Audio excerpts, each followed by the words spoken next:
The rain hammered against the windshield of Jake's old Harley as he pulled up to the iron gates of the Ashford estate, his leather jacket soaked through and his knuckles white on the handlebars.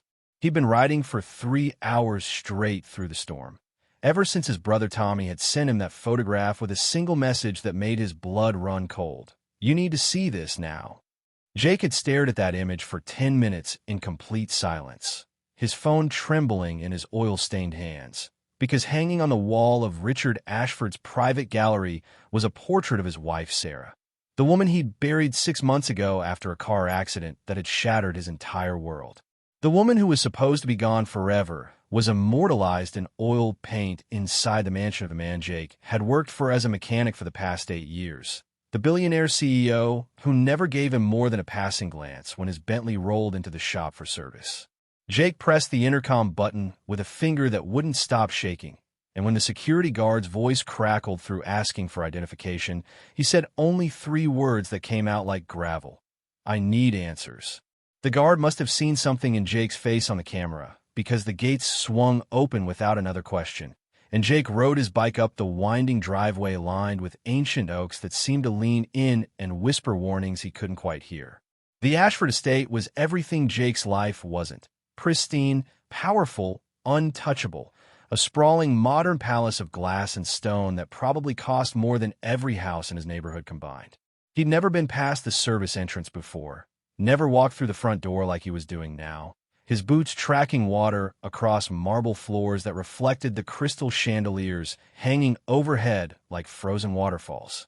Richard Ashford was waiting for him in the main gallery, standing with his hands clasped behind his back in a charcoal suit that probably cost more than Jake's motorcycle, his silver hair perfectly styled even at 10 o'clock at night. But Jake didn't see the man at first, because his eyes locked onto the painting, and the world seemed to tilt sideways on its axis. Sarah's face smiled down at him from within an ornate golden frame, her blonde hair cascading over bare shoulders, wearing an elegant black dress that Jake had never seen her wear in the 5 years they'd been married. She looked like a stranger and his soulmate all at once, captured in brushstrokes that knew every curve of her face, every secret in her green eyes that had once looked at him with love he thought was real. "Mr. Caldwell," Richard said, his voice smooth and controlled like a man who'd never been challenged in his life. "I wondered when you'd find out." Jake's hands clenched into fists at his sides, and when he spoke, his voice was barely human. "That's my wife. My dead wife. You want to tell me why she's hanging on your wall like she's some kind of trophy?" Richard moved closer to the painting with an expression Jake couldn't read, something between sorrow and possession, and said, "Because she was mine long before she was ever yours." The words hung in the air like a blade suspended over Jake's head, and he felt his reality cracking apart piece by piece. Richard continued without waiting for a response, his eyes never leaving Sarah's painted face. "We met 12 years ago at a charity gala in Manhattan. She was a waitress trying to make rent, and I was building my empire. We fell in love, or what I thought was love back then. For 3 years, she was everything to me. I was going to marry her, make her the queen of all this." He gestured vaguely at the opulence surrounding them. But Sarah had different ideas. She wanted freedom, wanted a life that wasn't controlled by my schedule, my reputation, my world.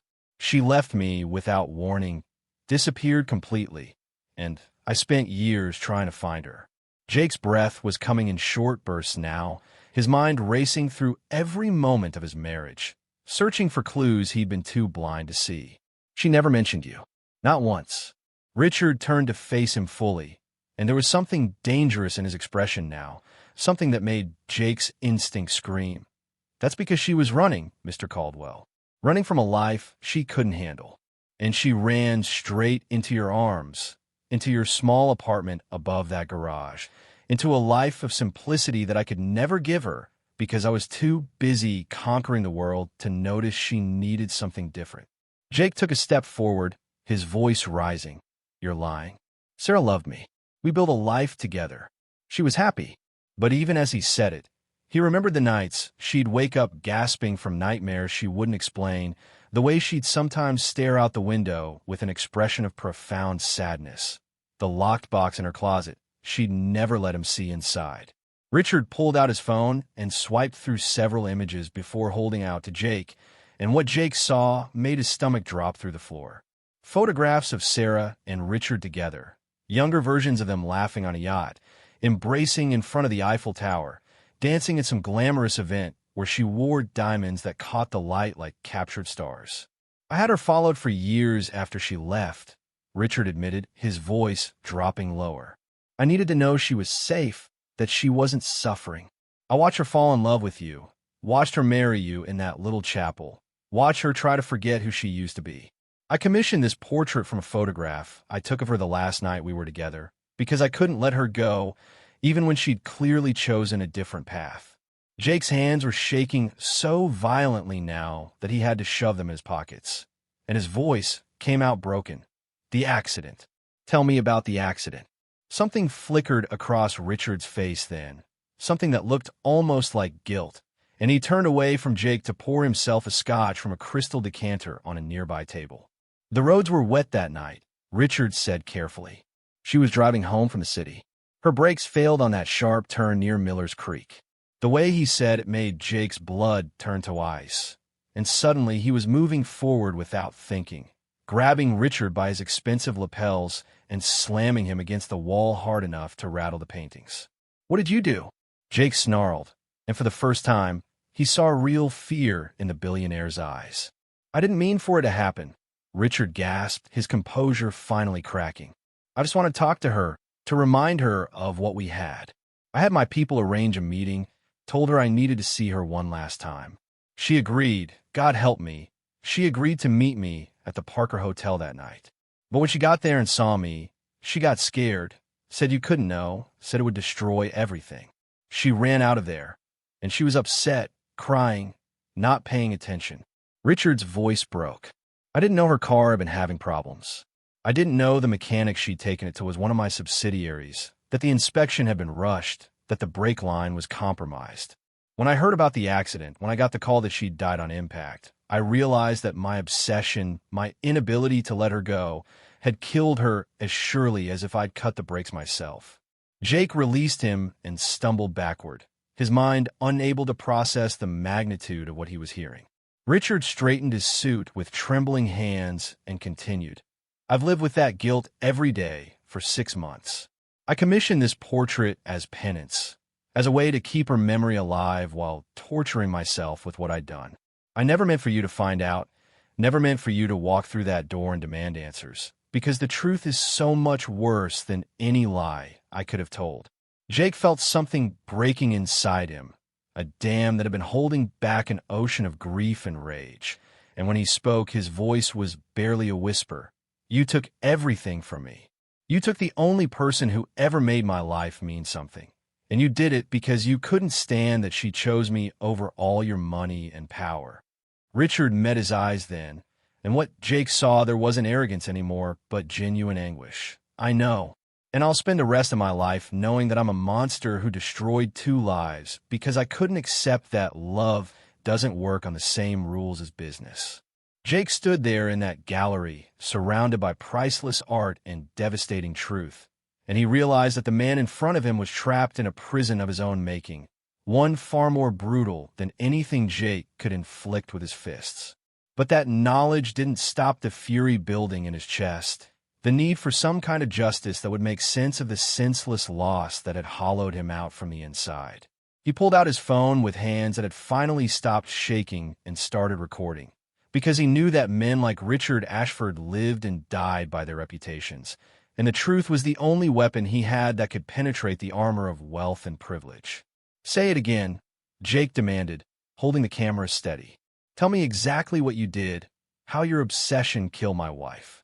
And as Richard began to speak, as the confession poured out of him like poison from a wound, Jake knew that this was only the beginning of a reckoning that would shake the foundations of everything the billionaire had built. The confession lasted 7 minutes, and Jake captured every word, every admission of guilt, every detail of how Richard Ashford's surveillance network had tracked Sarah for years, how his need to control her life had extended beyond their breakup like poisoned roots spreading through soil. When Richard finally fell silent, his face had gone pale as ash, and he reached for his scotch with a hand that couldn't quite grip the glass. Jake stopped the recording and stood there feeling the weight of it in his palm. This digital proof that could destroy a billionaire's empire with a single upload, and he saw Richard watching the phone with the desperate eyes of a man standing on the edge of a cliff. "What are you going to do with that?" Richard asked, his voice stripped of all its earlier composure. And Jake realized the man was genuinely terrified, not of prison or lawsuits, but of public exposure, of the world knowing that behind the philanthropist facade was someone whose twisted love had killed an innocent woman.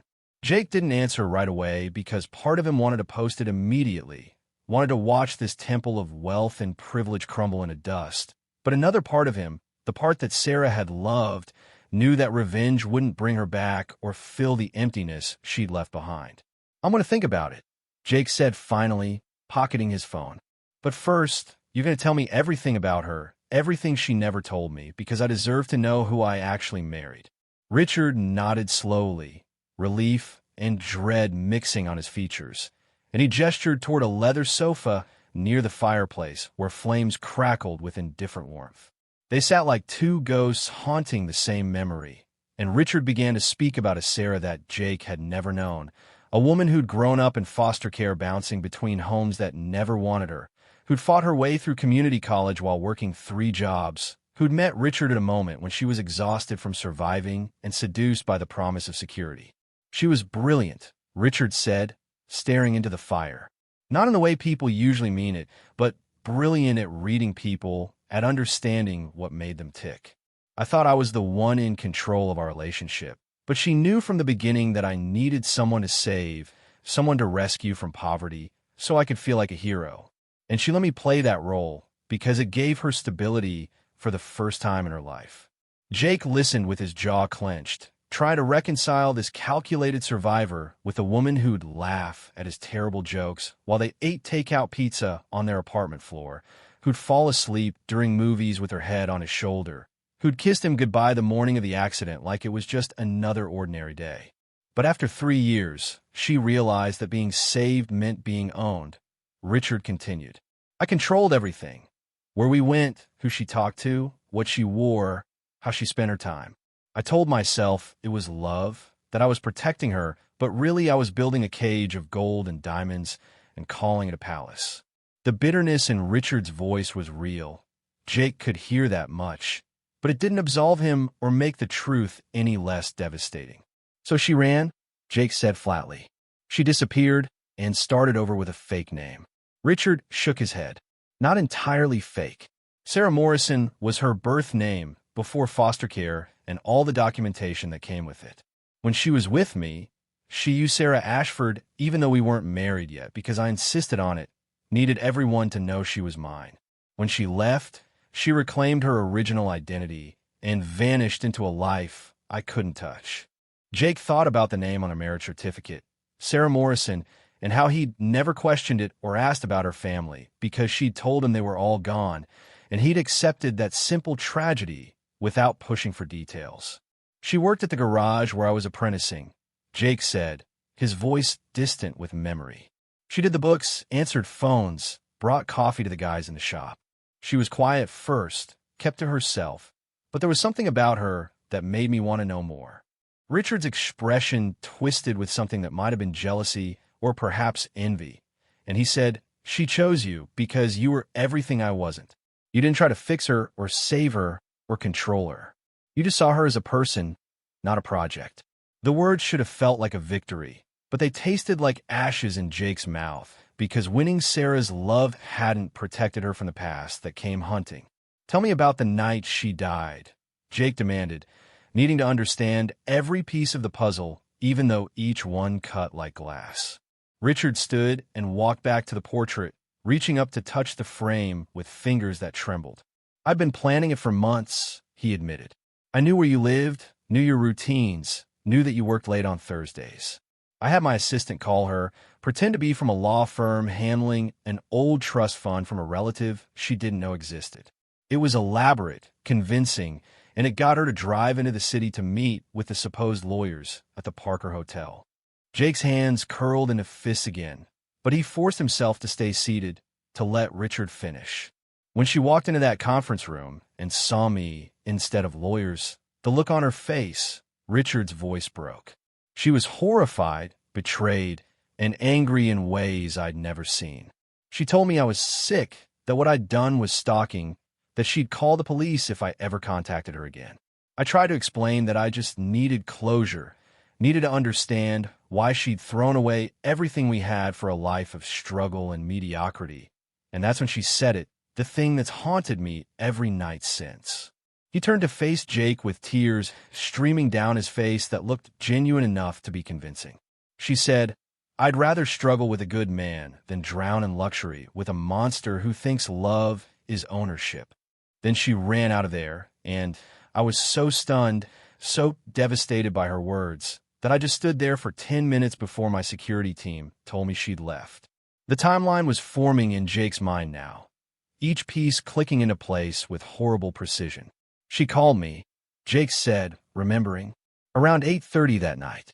She was crying, said she needed to tell me something important when she got home. I was finishing up an engine rebuild, told her I'd wait up, that whatever it was, we'd handle it together. The memory of her voice on that call, shaking and desperate, was burned into his brain forever. She never made it home, Richard said quietly.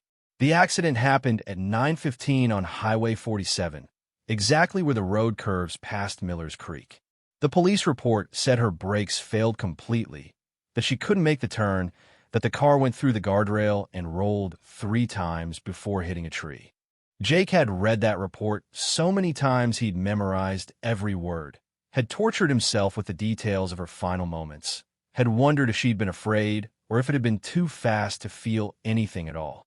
But here's what the police don't know, Richard continued, and Jake's attention snapped back to full focus. 3 weeks before the accident, her car was serviced at Morrison's Auto Body, a shop I acquired through a subsidiary company 2 years ago. The mechanic who did the inspection was new, rushed, and failed to notice that the brake line had significant wear. It should have been replaced immediately, but he marked it as acceptable and sent her on her way. The implication hit Jake like a physical blow. "You own the shop that missed the defect that killed her," he said, his voice hollow. Richard nodded. I didn't even know she'd brought her car there until after the investigation. When I traced back the records and realized the connection, I understood that my acquisition of that business, my endless expansion into every corner of the city, had created the circumstance that ended her life. If I hadn't bought that shop, if their standards hadn't slipped during the transition, if the mechanic hadn't been overworked because I'd cut staff to improve profit margins, she might still be alive. The cosmic cruelty of it was almost too much to process. That Richard's business empire, the very thing Sarah had run from, had reached out with invisible fingers to destroy her anyway. I buried the investigation, Richard admitted, and this confession seemed to cost him more than all the others. I paid off the mechanic, had the shop's records altered, made sure no wrongful death lawsuit could ever trace back to my company. I told myself I was protecting my business interests, but really I was protecting myself from the guilt, from having to publicly acknowledge that my obsession had killed the only woman I ever loved. Jake stood up slowly, rage and grief warring inside him, and he walked toward Richard with deliberate steps that echoed in the vast gallery. "You didn't just take her from me," Jake said, his voice low and dangerous. "You corrupted everything about her death, made it so there was no one to blame, no justice to be found, just a tragic accident that I had to accept and move on from." Richard didn't back away, didn't try to defend himself anymore. And Jake realized the man wanted to be hit, wanted physical pain to match the psychological torture he'd been inflicting on himself. But Jake didn't give him that satisfaction because he understood now that Richard Ashford was already in hell, living every day with the knowledge that his money and power had killed the only thing he'd ever actually valued. Instead, Jake pulled out his phone again and sent the video to his brother Tommy with a message. "Keep this safe. Don't share it yet. I'll tell you when." Then he looked at Richard and said, "I'm not going to destroy you today, but you're going to do something for me, something that might actually mean something." Richard straightened up, clearly surprised, and asked, "What do you want?" Jake pointed at the portrait. "I want the truth about that brake line investigation reopened by an independent firm. I want Morrison's auto body held accountable for their negligence. And I want a foundation created in Sarah's name that helps women escaping controlling relationships rebuild their lives safely.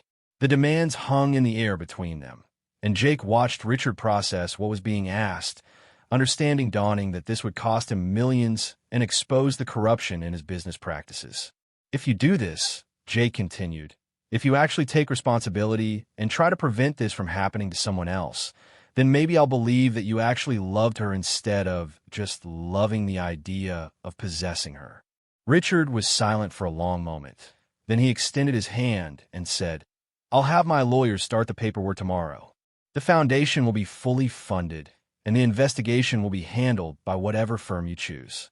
Jake didn't take the offered hand, didn't want that connection, but he nodded once to show he'd heard. He turned to leave, his boots echoing on the marble as he headed for the door, but Richard's voice stopped him. Mr. Caldwell, I know this doesn't change anything, but I am truly sorry. For all of it. Jake looked back over his shoulder at the broken billionaire, standing beneath the portrait of the woman they'd both loved in their different, damaged ways, and he said the only thing that felt true, sorry doesn't bring her back. But maybe it can save someone else.